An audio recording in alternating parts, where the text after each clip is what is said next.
Christina Rea, and welcome to Breaking Out of Breaking In, a practical filmmaking podcast about taking your creative career into your own hands and making great work get seen without playing the Hollywood game. Or at least while changing the rules. Hi, I'm Brie Castellini, your other co-host, and today we are breaking down being a public figure.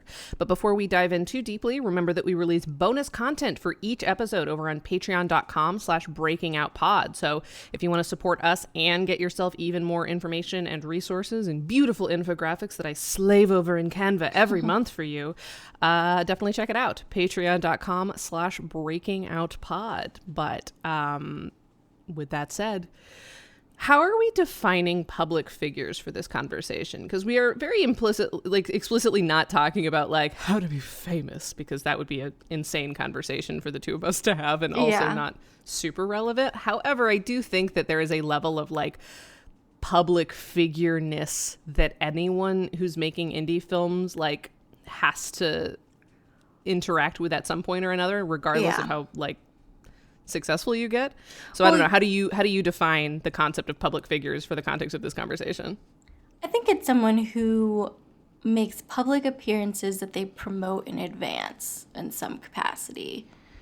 Because if you're teaching a workshop, if you're speaking at a festival, your film is screening, if you're a musician, and your band is playing, anything that involves telling people where you're going to be, telling strangers where you're going to be in advance. I think that's a key. And that's a good definition. That's a core part of how you build a career. Mm-hmm. Is announcing you're going to be somewhere and then being somewhere. Yes. So when was the first time in your film career that you realized that you were a public figure, or that you were becoming to or on the way to being a public figure? When did it occur to you that strangers knew who you were or were about to know who you were? So in 2014, I think it was, I had a film screening at the Queens World Film Festival, and a guy showed up and was really fucking weird and was like, oh, I'm so excited to see your film. I've been following you on Twitter. And he was called himself a filmmaker, but didn't really have a film or any kind of presence that implied that he was a filmmaker. He didn't have a film screening or had any past films to speak of. And at first it was cool, I guess, the initial sort of, because you want people to know about your work, but but then he was hovering. He was hovering very strangely, and then I realized he wanted to see where I was going to sit so he could sit next to me. Ugh. And it just felt weird. It was the first time I ever became aware very tangibly of oh, I've told people I'm going to be at a thing and someone showed up to meet me. Yeah. And there have obviously been very good examples of that didn't make me uncomfortable, but this was Sure. the first time that I really, I think, felt it. And it was I wonder in a if negative way. I was going to say, you having a very negative initial experience, I wonder how much that kind of colored the rest of your opinions about it and why, you have private social media accounts and I do not. Yeah, I mean, this was it's years ago, right? This was 2014, before I even started working at Seed and Spark, before I started running. Well, I was running IndieWorks, but it was only a year in at this point. And so I still very much embraced being a quote-unquote public figure for nearly a decade after that. And it wasn't until recently where I started to really become very much not wanting it at all. And I think part of it is because and we can talk about this throughout the episode, but it started to become too expected and too intertwined with my identity that I found it really hard to exist outside of being witnessed by people, being seen by people, Sure, being perceived. Yes, exactly. So yeah, but yeah, that negative one made me very aware of posting in advance and what that meant, especially because so much of my job at Seed and Spark was traveling by myself. Sure. Oftentimes to the South or to really small towns. Places where it's you could, it wouldn't be hard to find me and find out where I was staying and Sure. be my Lyft driver, because I took so many Lyfts all over the place. And it's it was just, I became very aware of that then? Like, what does that mean when I post that I'm going to be at this festival in 2 weeks that's in a totally other state, and I'm going to be all by myself staying in possibly an Airbnb, because at the time, Seed and Spark, I wasn't booking that. Someone else was booking that, and they tended to go for Airbnbs over hotels. And like, I had a very weird experience in an Airbnb once where after that I was like, never fucking again. At least like by myself. Sure. Yeah, solo Airbnb is so scary as a woman. Also, at this point, hotels are cheaper. Totally, so yeah. I mean, back like around. Now hotels are cheaper. That's just a side tangent about Airbnb. And whatever.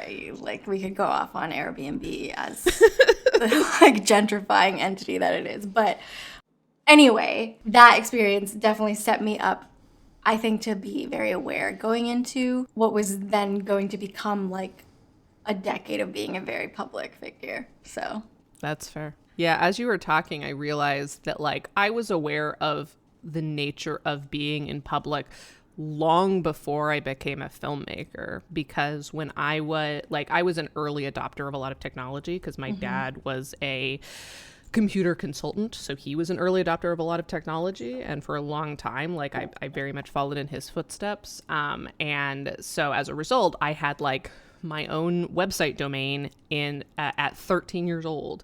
And even before that, I was like active on a lot of websites. I was an early adopter of a lot of social media platforms, and there were a lot of them that weren't just about connecting you to people you already knew. There was this old social media platform, sort of browser plugin called StumbleUpon. Have we talked about this before? No.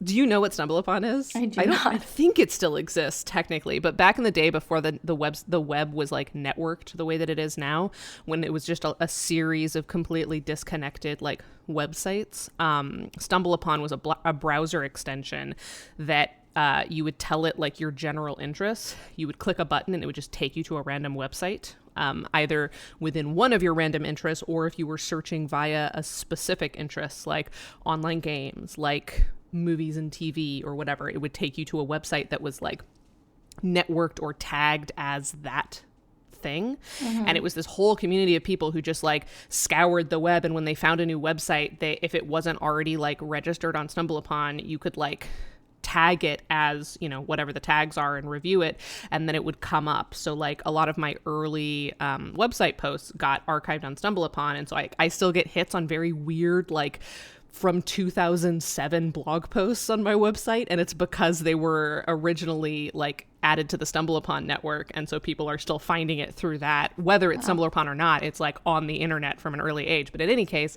there was also messaging on StumbleUpon, which I've always found strange. Why is that a capability? That's not what this is. And so I had a number of obviously old men messaging me on StumbleUpon because I used like an actual photo of myself. Rookie mistake for a 12-year-old, but I was 12 in my defense. Sure. I put my first name, but not my location, because like my dad nailed it into me very early. Like, don't put too much identifying information on the internet. But like, you could follow Bree around the internet. Like, even if you didn't know anything else about me, you could. But I remember there was a day where somebody on StumbleUpon was like asking me a lot of like really weird personal questions. He was also very invested in my first boyfriend when I got my first boyfriend, and didn't love that, but, you know, did my best to like not make him angry. But when I wouldn't answer a question, he sent me my home address, my full name, and I think like one of my parents' phone numbers. He just like sent it to me out of the blue. He's like, I'm not going to do anything about this, but just so you know, it's out there. And I was like, immediately blocked him. And I was like, what the fuck? I think he probably got it from like the Who Is data from like my website, probably. Yeah. And then another time, a guy that I met on StumbleUpon who like started messaging me, I found out that he had a Twitter account, and the name of the Twitter account, like the profile name was like his name, but the at was at I love Brianna, and like he only had 2 tweets, and they were both about me. It was very strange. So like this was my internet experience at like 12, 13 years old, and you stuck with and I had it. a plug, and I stuck with it because I love attention. No, but like I learned early that like that is an option. So, but I at least learned not to engage, which I think was important. Like a lot of the times, like, because I just wanted to be polite and like I just wanted to, you know, make friends with people because I was like a weird teenager. And then very quickly the men of the internet was like, these aren't your friends. We're going to be weird and creepy to you. Don't respond to randos. So I think that was an education. But then the first time I recognized that I might be becoming a public figure again, but for like a reason that I wasn't annoyed by, was also through the internet. And it was when I was like searching my web series name on Tumblr because I was just curious if there was like any options, and one post came up from a high school student who had included brains in her like list of media that she had discovered that she was becoming a big fan of, and I was like, holy shit, there is no reason why this random teenager from Connecticut should know who I am. This is huge. And we're still mutuals on social media. She's no longer a high schooler, so nobody freak out. But that was, so I had a very good experience early on from that. Yeah, I would say like on the flip side, because I recall that was 2014, but even earlier in 2013 when we were releasing episodes of Kelsey, and we had like people, high schoolers who were watching it and people who were making all these memes. You know, it was big on Tumblr, which I wasn't on and like didn't even really understand, but Kelsey, real life Kelsey, would send me all these images of people on Tumblr being huge fans of character Kelsey and her love interest Joanne. And, I mean, it's because Tumblr's for gay people, Christina. Yes. You're not allowed on Tumblr. and there were like people tweeting at me that were just nobodies. Like, as far as I was concerned, I didn't know who they were. Not that they were nobodies in the, you know, grand scheme of things, but in my life, I had no idea who they were. And like I wrote this blog series that was hashtag directing Kelsey, and it was like breaking down all the choices in every episode. And there were people that were like, the only thing better than an episode of Kelsey is getting this blog post from the director. And it's like, what the fuck are you talking about? I don't think it's better, but that's like awesome that you're actually reading it and into it. So like that was a really exciting time for me, where I started to realize like we were filling a need for people in terms of what they weren't getting, and they were just kind of falling in love with it. And that was exciting. I will say though that there was a very uncomfortable situation that came out of it too for Kelsey, because she kind of got a stalker out of the situation. Oh, no. This woman, I think, was ultimately harmless and sweet maybe, and just like really lonely, but it got weird for a while because she would try and get Kelsey's attention, and when she wouldn't get it, she would come at me. And I remember one time she was like DMing me and said something to me, and it took me a while. She said that I was like such a nice person, and then it took me like 12 hours to respond to her, and she was like, maybe you're not such a nice person. And that's like men on dating app behavior. That's awful.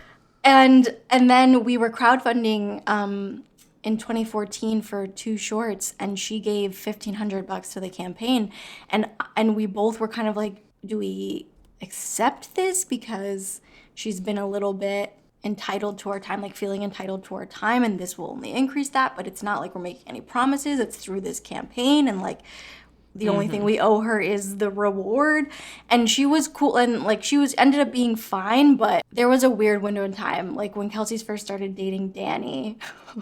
She like would comment some weird shit and like try and create drama with them. Oh no. So yeah, it was a very weird situation. And so I feel like if Kelsey were on this podcast, she has been very, very like not interested in being a public figure in the slightest, while wanting her work to be seen on a mass scale. And I think she's been very grateful that I have been the one to be like the face of things that we've worked on as the director, and that I just like naturally became a public figure because of my job at Seed and Spark and teaching and all of that.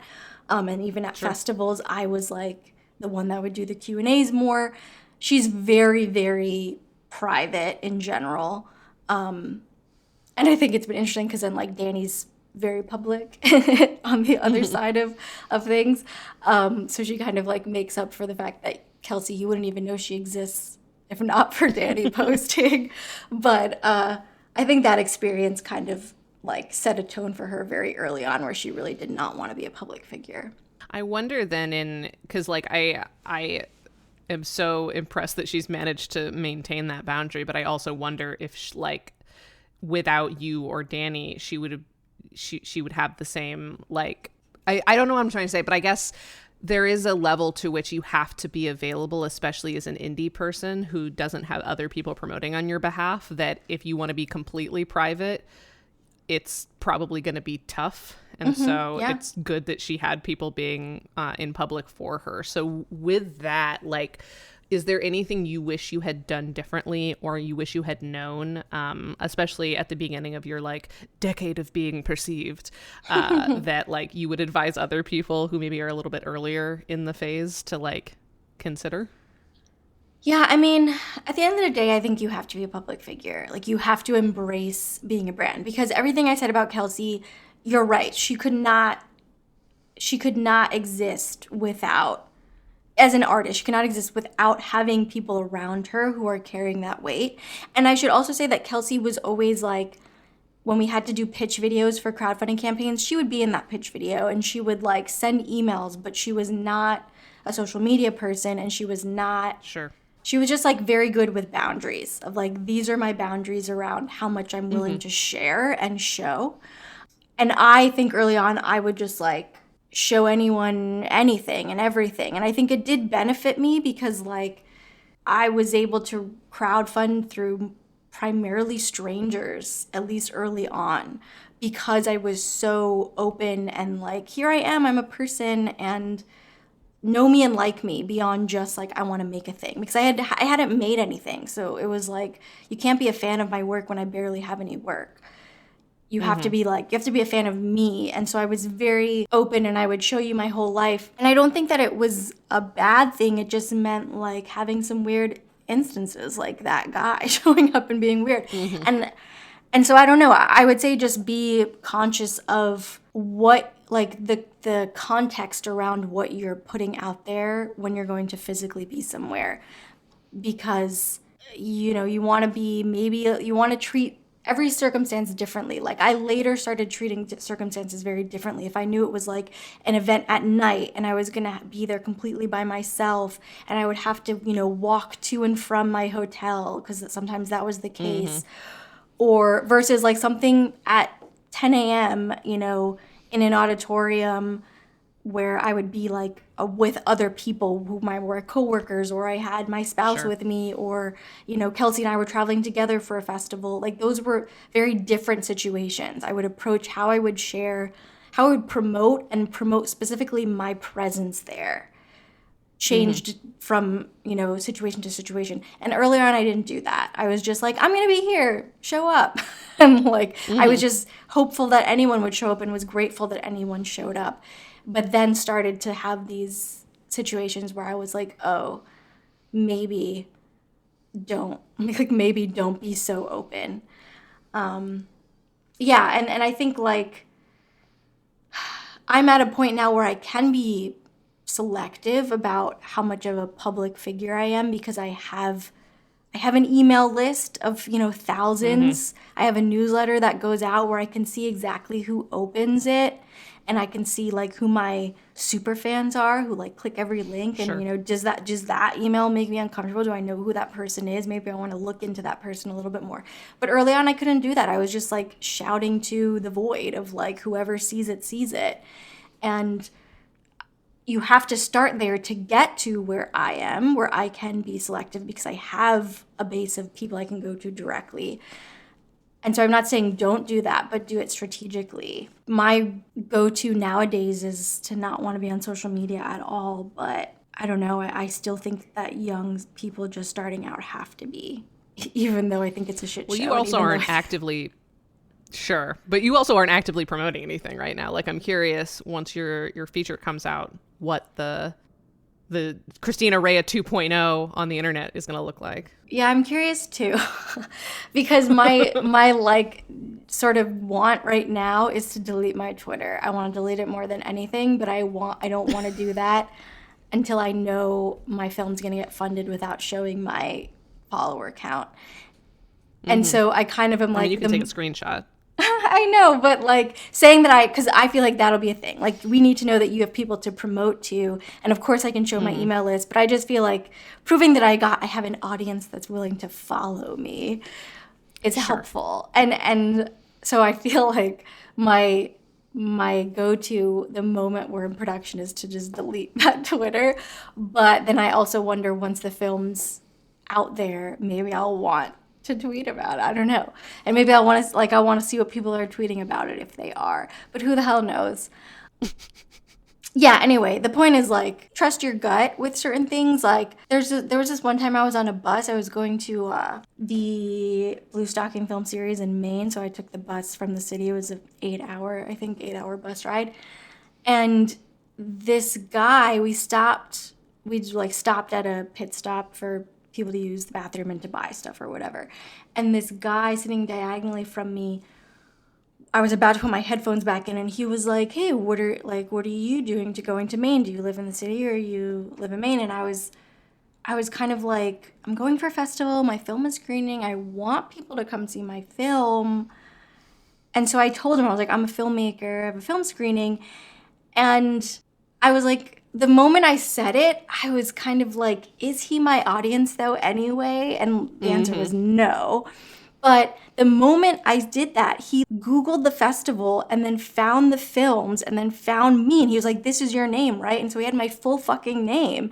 And it was the weirdest experience of like, he doesn't even know my first name, but he saw my face because there was a headshot of me on the website. And so Sure. then I was like, oh my God, this guy knows my name. I'm on this bus by myself. And then I immediately kind of like regretted this whole thing that I did because he tried to talk to me, but I was like, I pretended I had a phone call. And then when we got off the bus, he again tried to talk to me, but I found someone else who was a woman around my age, and I pretended that she was a person I recognized and was like, "Oh, hey." And then he just walked and kept walking. But for all I know, he showed up to that festival looking for me. I have no idea. But Right. that was an instance where I feel like I could have been smarter. I could have just been like, I'm putting my fucking headphones in, Like, who cares if this dude... the only reason I didn't is because I thought he was going to ask me, like, a question about, a need to know something, like... Right. You were trying to just be a good citizen. Yeah, right, fellow bus exactly. passenger. Yeah. And then it turned into... It occurs to me... Yeah, potential creep town. I was just going to say it occurs to me during this conversation that, like, our conversation about being public figures is so much, like, about being women as public figures that is in such a unique way. Because you were talking about, like, changing the way that you promote yourself when you, like, depending on the circumstance of when you are going to be somewhere, the time, if you're walking to a hotel. And it just made me think of this other filmmaker that I know named Zach, who I had drinks with a couple of weeks ago. This will become relevant in a second. But a couple of weeks before I got drinks with him, he went to the same bar that we eventually ended up going to, and like tweeted a picture of himself joking that there was a writers meetup at that location. Like, where is everyone? And it was like, for him, it was just like a joke, like, how thirsty writers are. But then like 3 different people showed up. And they were like, "Hey, is this the writers meetup?" And for him, he had like apparently just gotten off an airplane from New Jersey and was like exhausted and had all his luggage with him, and he was just wanted to eat a hamburger. But like people started showing up for this thing, and like it was surprised him because he thought it was obviously a joke. I'll be honest, his tweet did not make it seem like that much of a joke. The satirical language was vague enough that it kind of did genuinely seem like he was doing some kind of writers meetup. But I was like, as he was telling me this story, and for him it was like, oh, it's so funny that people showed up, but they were very nice, and that was cool. And I was like, I would never. Yeah. Like the audacity of white men to just like announce that they're somewhere at the time that they are there and have it work out fine. Absurd to me. Totally. Absolutely absurd. 'Cause like I'm fairly public, and certainly for speaking engagements, I'm putting that out there. But like I am still paranoid about like telling people too much information about like my routines and that kind of stuff. Like I'll reference that I went to a coffee shop, but I won't post the picture or tag my location until I am long gone. Like I never post my location unless I am there with a crowd or with somebody else. Yeah, I mean that's like a changed behavior for me, because I remember early on I did sort of like I'm writing at this cafe kind of a post. And nothing bad came of it, but after these specific instances, I was like, yeah, I'm not fucking doing that anymore. Like, if I'm going to post it, I'm not telling you where that cafe is. It's going to be a close up of that coffee so that you can't. Or I will post it later. Yeah, exactly. Or I'll post it later. I'm already long gone. But I probably still won't even do that if it's my local place, you know, like, because I don't want you hanging out there looking for me. You know? Especially if it's somewhere you go regularly. Like, you and I are very routine-based people. And so we have to be extra careful because, you know, if we mention we were somewhere once, it's probably because it's like nearby to us or the place that we always go. Right. Yeah, that's certainly a consideration. I will say, though, when I was out to drinks with Zach, shout out to Zach Morrison, and Kim Hoyos, shout out to Kim Hoyos from the Light Leaks, the three of us were getting a drink at this bar that he had made up a fake writers group meetup for that people attended. Zach and I got recognized. we were all getting drinks, and shout out to Paige Feldman. She comes up to the table. I'd never met her, but obviously I know who Paige is. We are Twitter friends. And she walks up to our table and was like, I know you guys from Twitter. You're Zach and you're Bree. Oh, by the way, Bree, I love your podcast. And like Zach and I made eye contact and we're like, that's the most bizarre thing that's ever happened. And, you know, it was a really lovely experience. But that was the first time I think either of us had been recognized from Twitter, not because we posted, we'll be at this location, but just out in the wild. And so that was gratifying. And I'm glad you liked the podcast. And I'm sorry I didn't have a sticker on me, Paige. But also, like, you know, that's kind of alarming. Also, just to extend the ego trip, the one time that I have been recognized in public, but not at a like film event, because obviously I get recognized at film events a lot, because that's my job, was Quinn and I were walking home from the subway in Brooklyn, and it was like night. It was like dark. And this guy walks up next to us and is like staring at me. And Quinn and I were both like, what's happening? And he goes, oh my God, you're Allison from Brains. And I was like, my whole brain exploded. And it turned out that he was friends with a guy in the cast. So it's not like he was like, you know, somebody who just found us on the internet. However, he was like, but I watched the whole show. And the guy that I cast was in season 2, not in season 1. But this guy had watched the whole show to like understand what was happening and was like, I'm a really big fan. That was so cool. I'm also friends with, you know, this guy from your cast. But like, wow, I can't believe it. Hello. And I was like, this is so strange, but thank you.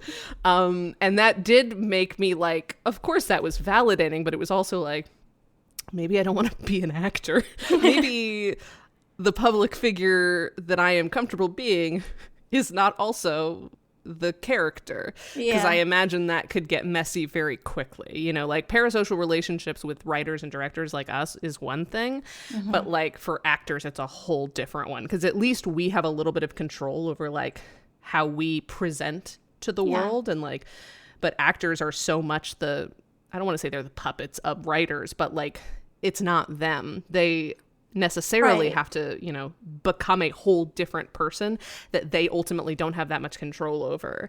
And I can't even imagine. Yeah, totally. And also I just think your face, once you're like seen on screen constantly, people are going to recognize you in your day-to-day a lot more than if you're behind the scenes. Like, as much as I've gotten recognized, but only at festivals. I had one instance where I got recognized at a school, and I got recognized for my work, which was cool, and it wasn't by someone who was even going to be in the workshop I was teaching. But I've never gotten recognized like at the grocery store, and that would like bother me. So yeah, my advice is all focused around safety, because I don't think there's necessarily a drawback outside of people becoming obsessed with you or like wanting to commit violence against you in some way. Outside of that, there isn't really a negative to being a public figure in the way that we are. I like absolutely being famous is a whole other thing that, you know, I wouldn't want to touch, where it's like you can't even do anything without everyone documenting and having an opinion on it. That would no. But I don't really see a drawback other than that. Just I think you can start to feel like it's expected of you to share. And so being aware of your boundaries is important. For me, it started to become so like I was, you know, in 2019, I took 34 flights. And I probably took, Wow. yeah, I think that was my peak year, but it might have been more in 2018. I traveled a lot in 2018 too. And that's not even including the buses and the trains. I took places too for teaching and festival screenings. And so I took, like, who knows, probably 100 lifts and Ubers, you know. And so for most of my experiences were positive. So I also don't want to say like it's all negative, but the odds were not in my favor. You know, I was taking a lot of lifts. I was traveling a lot by myself. So I needed to be really smart because unfortunately, statistically, the odds were not in my favor. But anyway, the point I was going to make, it had become so like second nature to constantly be posting about what I was doing next, whether it was a film screening, whether it was an indie works coming up next week, whether it was teaching, because I was doing that multiple times a week. It was just like something's constantly going on, something. And I started to feel then when I had a slow week that like there was something wrong with me in my life because I wasn't busy and I didn't have something to promote and show that I was being productive and like get likes and attention and people being like, oh, I'm so excited, I'm gonna be there. And validation. Yes. And so I think for me, in terms of my emotional and mental health, that was a drawback, that it was like, this isn't gonna work long term for me and it shouldn't, you know. I started to kind of wonder if I actually enjoyed the experience of it or if it was just like because it had to be. It was your brand, so you Right. accepted it.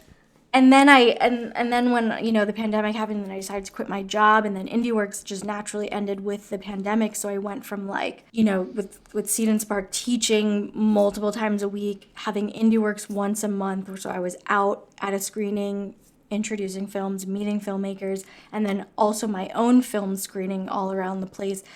All of that to then like nothing in 2021.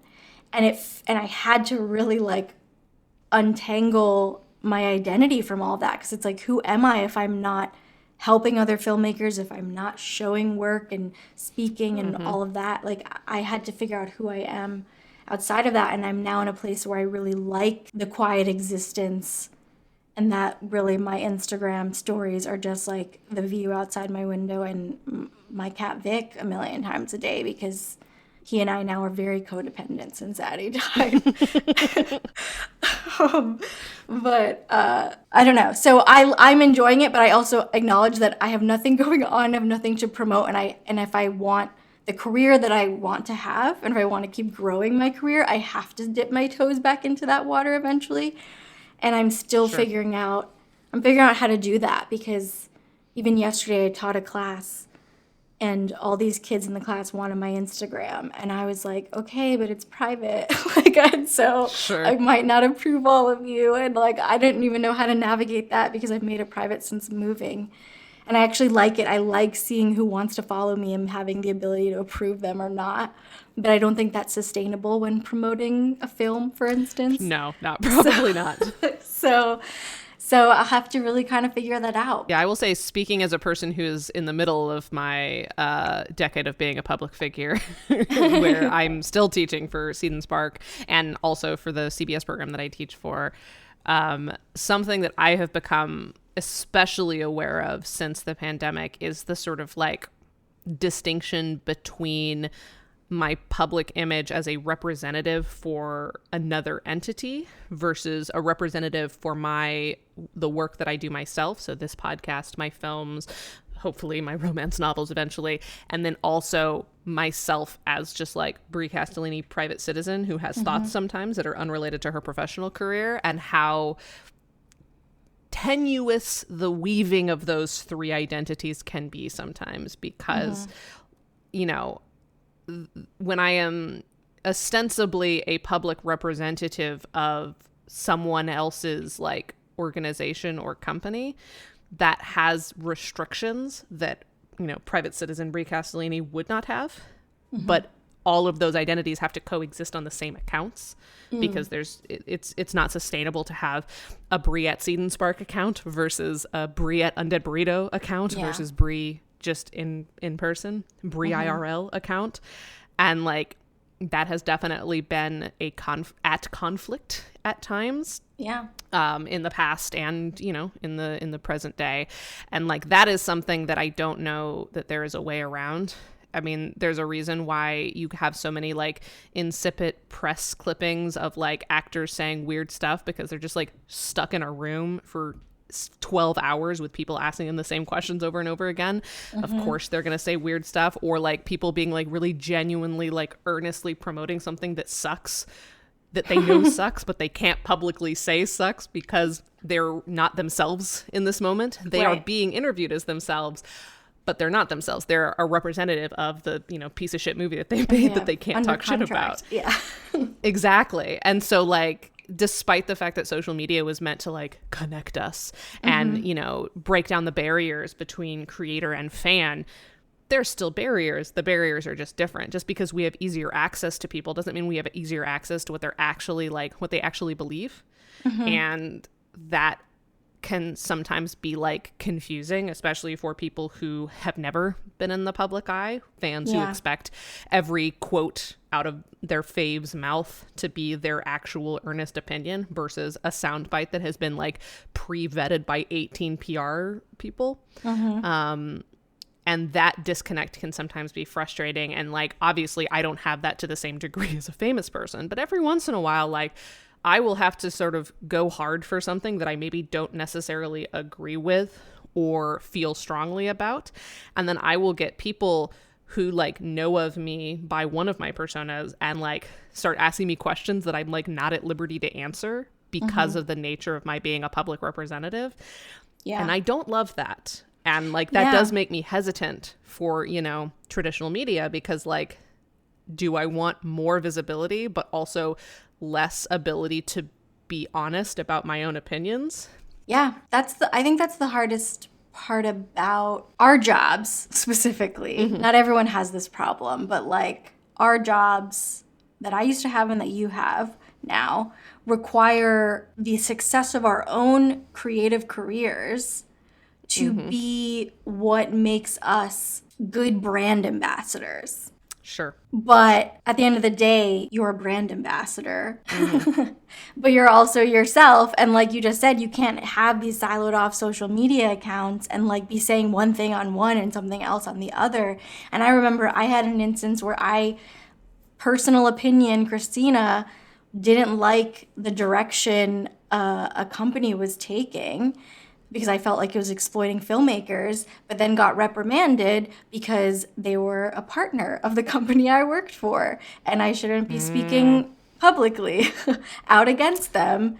And if I had an issue, apparently I should have taken it to them directly as an employee of their partner. And it was like a situation where I had to kind of, it was, you know, a slap on the wrist, but it was like, here's your wake-up call that what you say is not completely your own anymore. Yeah.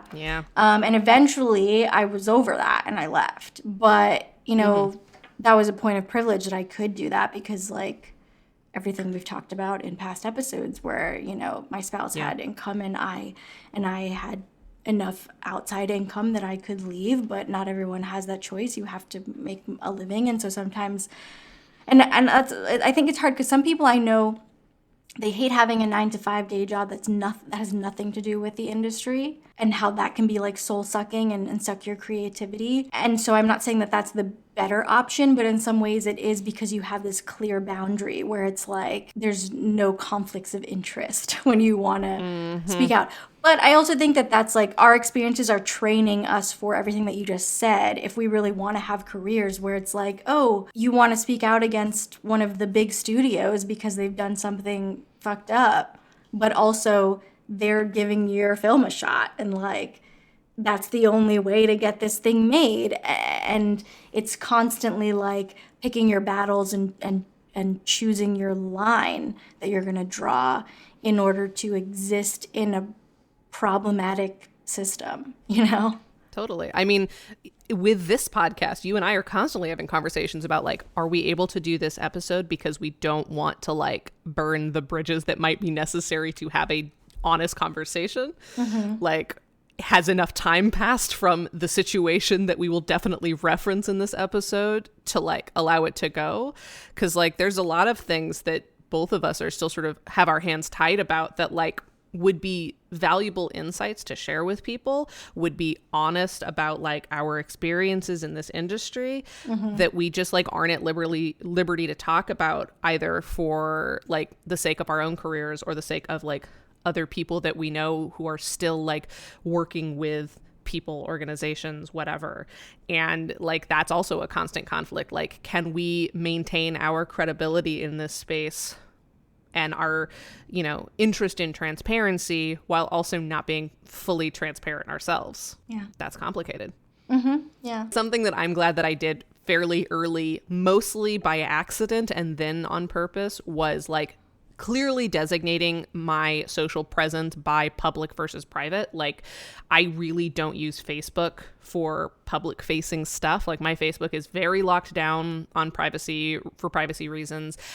For a long time, my bio on Facebook was, if you know me from work, do not add me on Facebook. I will not add you. Go follow me on Twitter. Like, I even put my Twitter at, and some of my friends and family were like, that's a weird bio. And I'm like, no, it's important, because there was a period of time when I was starting at Starable, and then eventually when I was at Seed and Spark, where like a ton of people who would like attend my workshops would try to like friend me on Facebook. And I'm like, no, friend, that's not what this is.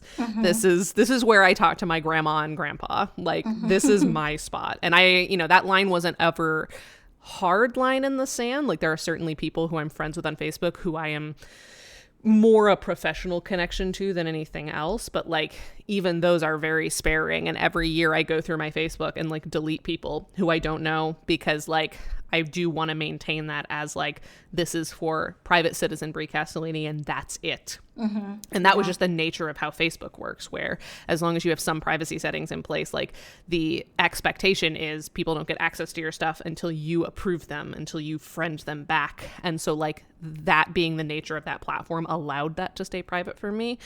And so like I kind of was grandfathered into my Twitter and Instagram being public facing, and I'm fine with that, but that is just how it is now. And I, have to be conscious now that those are not my private social platforms anymore. And that was a little bit of a weird transition early on, but I eventually kind of got the hang of it. And so now I'm always aware, even when I'm posting Brie Castellini private citizen content, like ostensibly these are still my public facing social platforms. So is this appropriate? Is this going to be a problem? Is this identifying too many things about me for privacy's sake? And having that as a consideration is something I'm glad I did early on. I also did want to talk briefly about my experience being public facing vis-a-vis Ace and Anxious specifically, because it's the project that has been most successful of mine, all things considered, is the thing that people most frequently recognize me from, even if they don't realize it's me they're recognizing. I cannot tell you how many times I have been teaching a class and I used Ace and Anxious as an example for something, and somebody in the comments or somebody in the crowd goes, "Oh my God, you're the Ace and Anxious girl," which I love. I love it when people know my work before me. Like, I'm so glad I did not act in that movie. I almost did, just because we were on such a tight timeline, but I was like, I really just want to be director. I really don't want my face to be a part of this. And so that all worked out for me. But Ace and Anxious has also been a weird experience because it's such a personal film. And about a lot of things that I was still kind of working through at that time. And because it necessarily involves another person, because I have, canonically been in a long-term relationship for a decade. I was in a long-term monogamous relationship before I came out. I continued to be in that relationship after the fact. And so when I'm being interviewed about Ace and Anxious, or when I'm answering questions about it by people who either don't understand asexuality or are themselves asexual, I start getting asked a lot of personal questions that, while I may be comfortable answering them, because they involve my partner, that gets a little bit dicey, because my partner is very explicitly not a public figure and does not want to be. He, early on in our relationship, even before I was like a known quantity at all, he did not like it when I took photos of him and put it on social media. He's got his own stuff that he needs to work out in therapy, but like very early on, I was this like out there one and he was the private one. And that was something that I'm glad we had kind of worked out privately before I became a brand, because, you know, it allowed me to already have that protection in place for him. But also, like, that did make it kind of complicated for me to publicly talk about, like, my asexuality and what that meant for me, without, like, involving him by proxy. Yeah. And I still don't have a great, like, way to talk about that, because I've had somebody mention before, like, well, you know, it's not his place, like, he doesn't get to dictate this, like, it's your sexuality. And I'm like, well, it's really our sexuality. Like, we're in a long-term monogamous relationship. Like, even if I kept his name out my mouth, there would be implications that you could draw that I know he's not going to be comfortable with me discussing publicly. And it's not about, like, a man silencing me. That it's about somebody that I care very much about not wanting their business everywhere.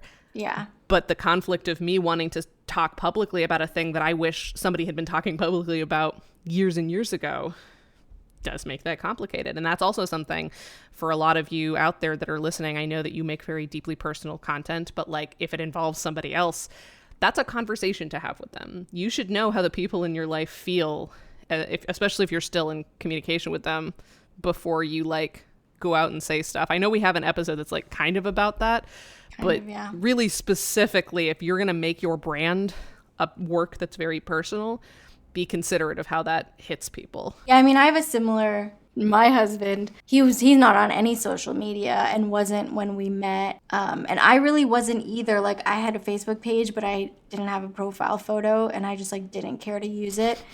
But a year into our relationship, I started crowdfunding and then really, like, dove into social media. But because we kind of started from the same place, it was clear to me, like, what his boundaries were. And he still just he's always just been like, I don't want to be perceived in general. Like, that's his vibe.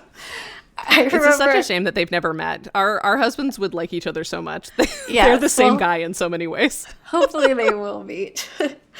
But it's funny, actually, we were looking up some woman who was a reporter, a journalist, and I don't remember why we were looking her up. She had some impressive interview, and so we were curious. And then her husband's name came up, and Justin clicked it, and his like Google information was like, known as the husband of so and so. And Justin was like, I hope that's what happens when people Google my name one day. Like, that's the extent that I want people to know. I just want to be known as the husband of Christina Rea. That's adorable. Yeah, but that's allyship, men. Yes. But because my work is personal, but not really, like, it generally isn't about maybe, you know, you can read a script I've written about a married couple and you make assumptions about my marriage, but that's sort of the extent at which I would maybe talk about my marriage. So it's very easy to avoid having to, like, include him too much in my public figuredness. Sure. I think if anything, people are always like, does your spouse exist? Like, that's, you know. Did you invent him for some bizarre purpose? Yeah. Like, but for you, it's definitely very complicated. Yeah. Because I want to be an open book. Like, I've always been that way. Like, I'm a very much like a walking TMI, because, like, you know, who cares? It at first started as just, like, me not realizing that there should be a filter into what I say, and then became me not wanting a filter because I would rather be honest and have, like, genuine, honest conversations with people versus, like, have a weird, like, wall that goes up. My lack of filter early on ended up being useful to me. And also, like, especially because of the kind of work that I make, I want to be able to be vulnerable with people so that they know that it's okay to be vulnerable back. And I don't have a traditional vulnerable personality. I am a battering ram, but of, like, extremely vulnerable personal information. And I feel like that is a better combination personality wise than other things could have been, and certainly have been in the past for me. But again, a lot of the stuff that I am completely open to, like, answering questions about privately, I can't really answer publicly. And I also know that at a certain point, I'm going to have to draw a line that I don't want to, just because like it's nobody's, at a certain point, it's nobody's fucking business. And like, you know, if I have kids ever or something, like I'm going to be very locked down about that stuff. I don't think I'm going to go the way of like, you know, Kristen Bell, where, you know, I put emojis over my kids' faces forever. But I am also not going to be a mommy vlogger. Like I feel very, very protective of that. Like even growing up with only having the internet as a part of my life from like 13 on, that informed a lot of stuff that I don't know if I want my kids to have informed to them. And technology has expanded in such a way that like I can't protect them from everything, but I can certainly protect them from me. And even if like I'm fine answering questions, I don't want to make that decision for somebody else. And also, you know, once the parasocial stuff gets involved, my transparency can be used against me and can make people feel entitled to even more, or entitled to stuff that I used to be open about that I am no longer for one reason or another. And that is something that I haven't had to deal with yet, but is something that I am conscious of as I hope to continue being successful, you know? So. Yeah. I mean, I think for me, it's less my spouse and more my family when it comes to sharing stuff, because I'm also I share too much information in general, just in the sense that like I love talking about really, I don't know, controversial things. Like I'm really bad at small talk. I don't know how to be in a social setting and have small talk. But I like, you want to talk about childhood trauma, let's do it, you know? Like I want to know. There's a reason that we're very good friends and we used to talk for 4 hours before we had a podcast. Yes. And so that's me more just like in day-to-day life. On the podcast, it's easier to avoid because I don't really like portray my childhood in my work, you know, so much. It'll maybe be like background, but there are some times where I kind of like watch what I'm saying when it comes to the inspiration behind a thing, because my story is my story, but it's not just my story, you know? Right. And I think it would become harder the more of a public figure you become to like not have the people around you have their business out there too. I remember once... And have people commenting on it. We can be comfortable with people commenting on our stuff because like, you know, say whatever you want to me. At this point, I've heard it all. Like, I don't care. But as soon as somebody starts talking shit about somebody in my life, I'm like, no. They did not opt into this. Yeah. Like, I have a complicated relationship with my brother, and that's a whole thing I won't even get into. But I was quoted once, I was in this Queens local paper, and I was quoted as saying that I watched scary movies with my babysitter as a kid. And I'm positive I said with my brother in that particular instance, because we didn't fucking have babysitters. Like, you know, we had sometimes family members, but by the time we were like older, my brother, we were just kind of home by ourselves. We were of that generation where it was like that. People weren't like a 9-year-old and a 12-year-old can't be home by themselves. But anyway, and I heard from my mom that my brother was really offended by that, that he was like erased from my story. And because my brother and I are not very close, I wasn't like super apologetic about it, but it made me feel bad that he felt erased when that wasn't even what I did. Because like if I had said something and I would own it, you know, like if I'm going to offend my brother, I wanted to have actually have done a thing to offend my brother, you know? Like, you'll look him in the eyes and offend him. You won't do it, you know, by proxy. Yeah, but that was such a weird, and then also my mom, this was like a long piece because it was an artist on the rise, like Queens filmmakers thing, so I got a long interview, but the writer misquoted me quite a bit and also said something about, she said that I wrote and directed about a donkey, and so I had to be like, can you correct this? Kelsey wrote about a donkey, and it was too late for the print, but they at least did it on the website.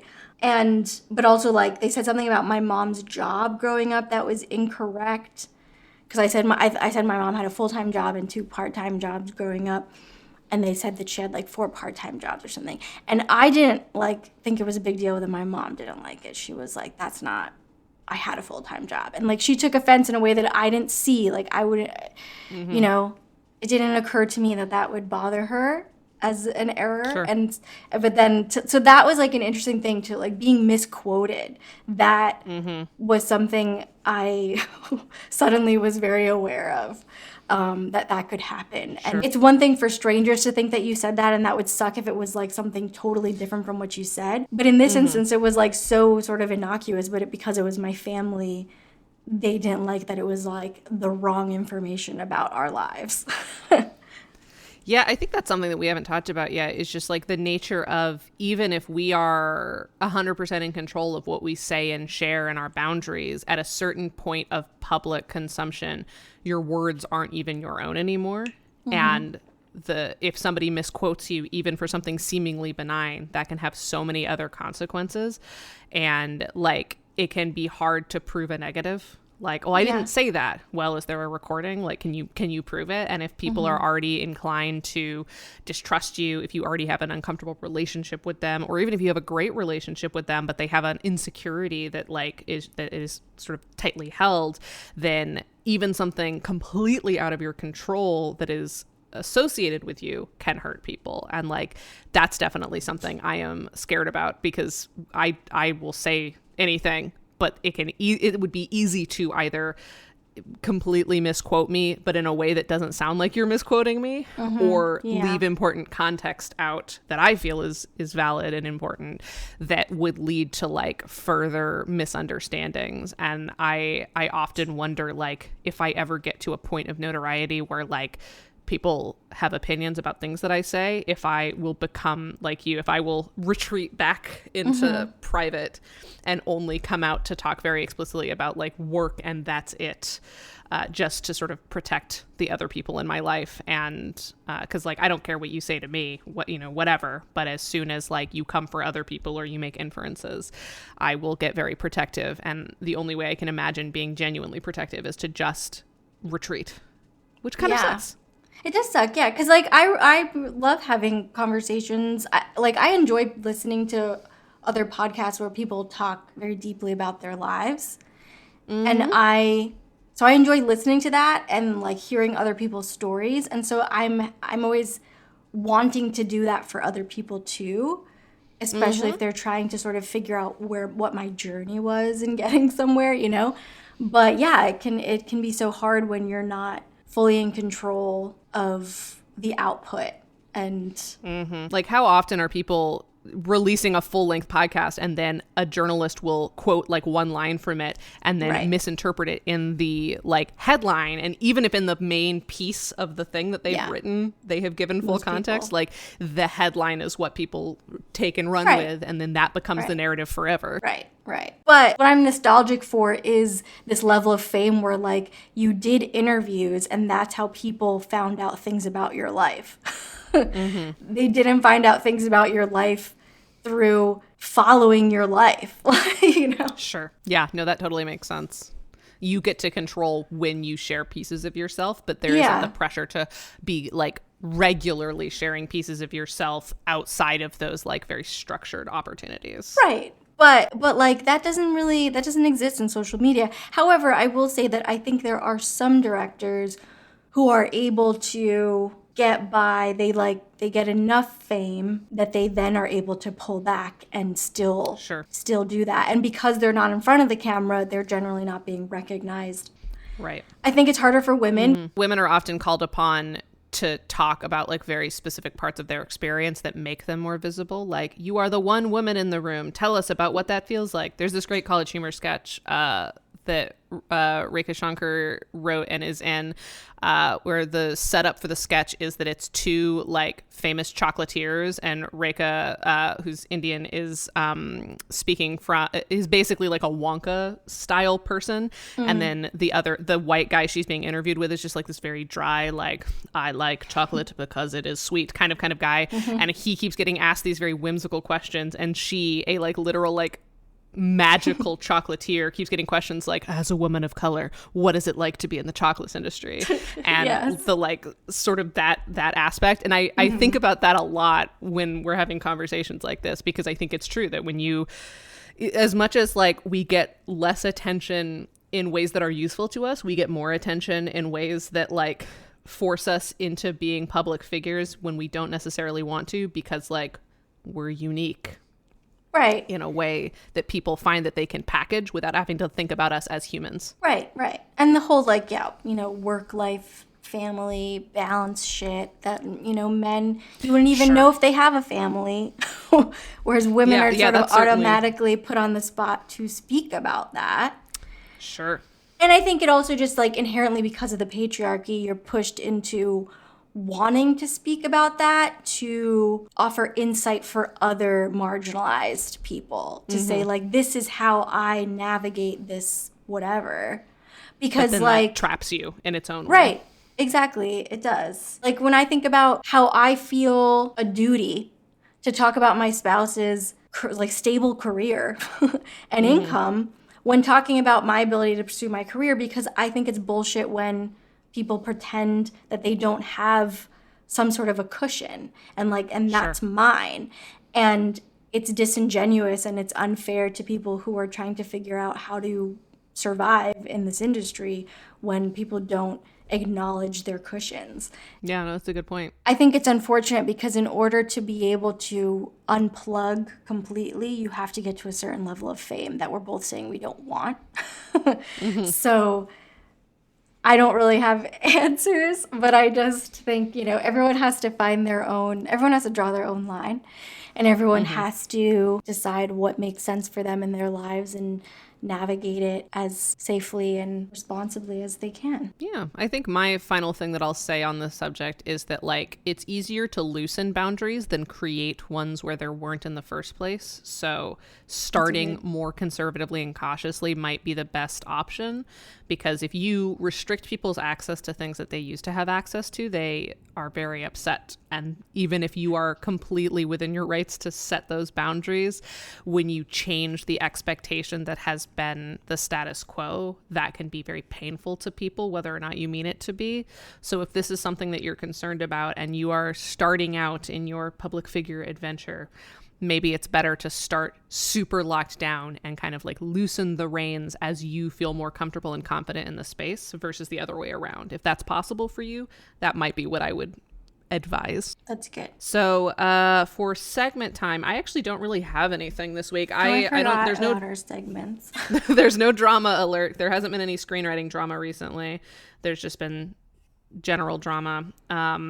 And although I did want to share, we don't have a breaking news segment officially, but I just thought this was really interesting that YouTube is now the #1 streaming app on television.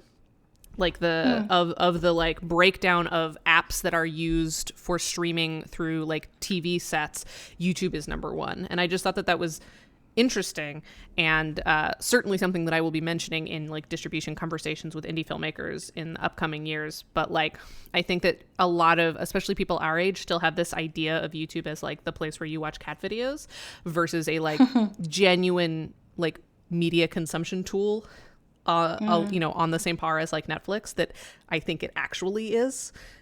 So that's just something to think about, is like YouTube being the #1 most streamed platform is interesting and worth considering when you're thinking about distribution for your content. It is interesting. Do you have any buds? Anything you're looking forward to right now that you can actually share? Well, I'm excited about our script. We're like 60 pages in, and it feels like it's going to be a long one because of where we are in the story. I know. When I looked at the script most recently and looked at the outline, I'm like, I think we need to go back to the drawing board, because this is going to be a 4-hour movie of us just being like, fuck the film industry. But I like where it's at, so I'm excited about it. I think we could contain it to 120, but that's probably still too long. Probably, especially for the kind of film that it is. But it also is, it's so much of it is dialogue that I feel like it's fast 120. It is. It's like an Amy Sherman Palladino script. Yes, that's it. Honestly, would love to have an Amy Sherman Palladino career. She is nowhere. You can't find that woman if you wanted to. I know. That's good for her. Yeah, totally. She just sort of like comes out of her cave every once in a while, says something vaguely offensive, and then gets like an Emmy-winning show on Amazon the next day. Right. So not the offensive part. Yeah, that's perhaps not what I aspire to, but Yeah, that she's like the one of the only women with that kind of career, but it's because she started so much earlier. This is not the point. My Bud is also our script. I'm excited about it. And I'm also, I guess I will just say broadly, like, despite all of the sort of cautionary tales we've shared in this episode today, a bud of mine is that I am getting to do in-person events more often, because like they are certainly more exhausting and there is certainly more considerations to have, but there is nothing like the energy of a crowd that like is genuinely interested in what you have to say and getting to talk to people after the fact versus just logging off and like immediately going to bed. Like, I don't know. I miss that. I miss the energy of being around people. And I've got a bunch of trips coming up locally and beyond that are going to allow me to do that for the first time in many, many years. And I am looking forward to getting back on the road. Yeah, that's great. And hopefully you'll visit me. Yes, hopefully I can intersect them with a visit to Christina. So that's an additional bud. That's a future bud on the yes. Bud. I mean, the buds are already in the future. We'll work out the metaphor later, guys. Thanks for listening to us talking. Thanks so much to Kelsey Rauber for our theme music, Kaylee Brown for our podcast art, and to all of you for listening. Links to learn more about them are in our episode description. And thank you to our Booby VIPs who are our $10 supporters on Patreon, patreon.com/breakingoutpod. If you want a shout out at the end of every episode, just like our great friends Brandy Nicole Payne, Kelsey Rauber, and Norman Steinberg.